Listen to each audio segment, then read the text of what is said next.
I can't be the only one wishing that punch would have connected. Violence isn't the answer, but when we've experienced how many episodes of Akito physical and emotional abuse, the attempted murder on Rin, locking Rin up not in just any place, the place where the cat gets locked up so it can be ridiculed and mocked until it dies. The amount of bullshit we have put up with Akito, and I believe I've been a pretty rational voice on Akito's side. I see things how they are written. I try not to, pick sides. I say, okay, I see that this is an author writing abuse as we're not going to forgive what characters like Akito are doing, but we understand how she got that way, granted with the curse, bad family life, we're seeing that with the family. I believe that box was, from my understanding, the ashes of her father, which is probably why her mother wanted it.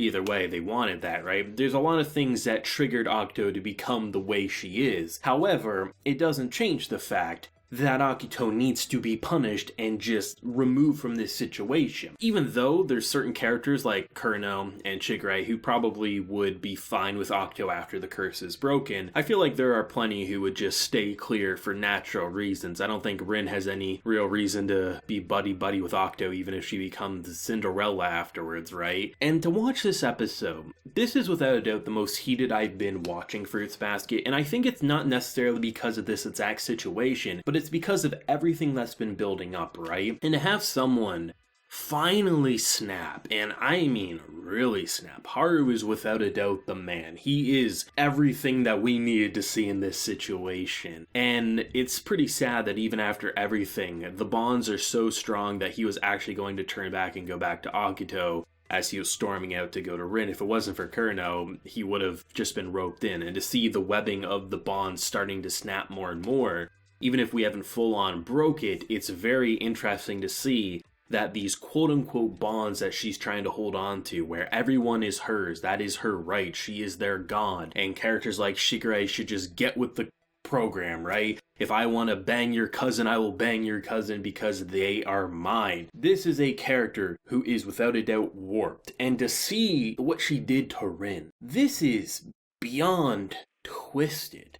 I would argue is probably more twisted than even what the mother did, giving Rin false hope that she could tell her how to break the curse. Though doubt the mother's a bitch too, but still, the things that she put her through, threatening either you get locked away and die, or I will gouge out your boyfriend's eyes. You cannot tell me with a straight face anyone is saying Akito is a good person. Akito is basically, she is warped by the situations and actions of the curse and others, and has become the monstrosity that we've seen. And I still firmly believe that Toru will be the one to break free the curse, and let her probably have a normal life with Shigure down the line. But it doesn't change the fact that the evil shit that she has done is inexcusable. And I like how this is an author who understands that just because someone grew up in an abusive household and then in return became abusive themselves, obviously Akito is a pretty extreme case of that given the whole curse and god complex, but still it's the same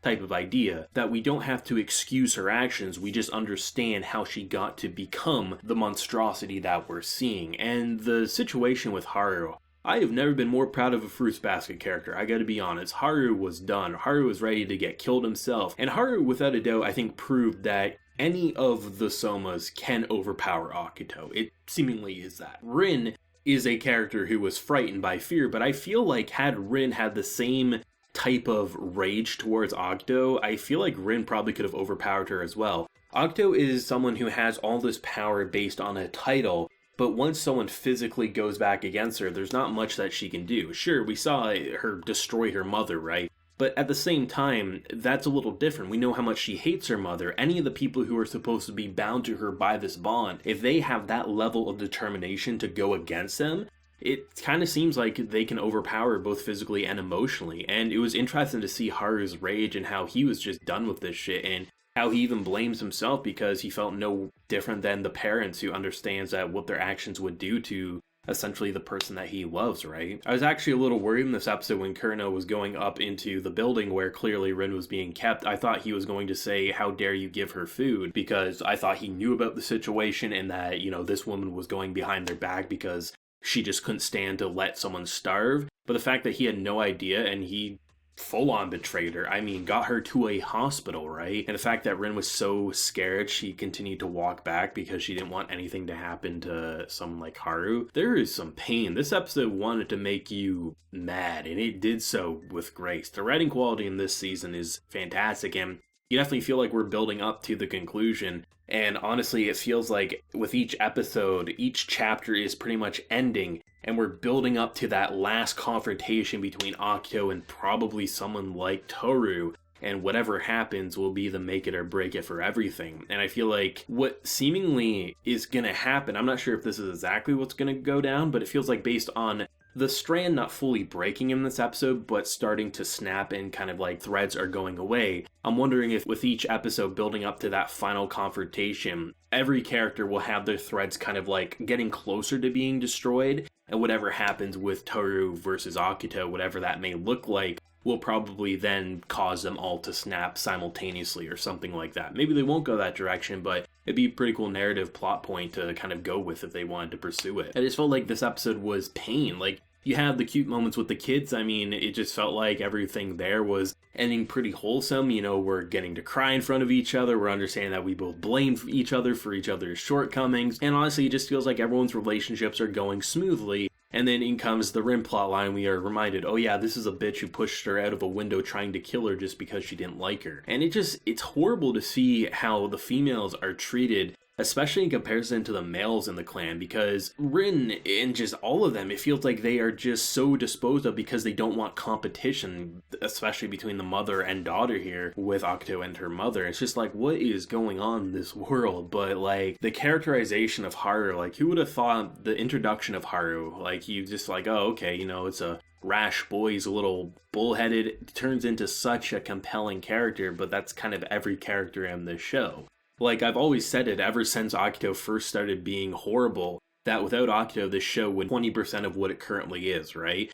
So to have that antagonist, to have that role that you understand how the God complex and the abusive family relationship warped you into this monster, but it doesn't excuse your current actions, it just explains why those actions are happening. That's the difference between a lot of authors, and I definitely feel like the Fruits Basket author understood so with grace, and alongside people like Mario Okada who write from real world experience, like these are the authors who really can write that pain in genuine ways, which is kind of insane when you think about the mystical elements kind of binding them. It still feels more realistic than a lot of human drama anime out there. This episode was pain. This episode made me heated.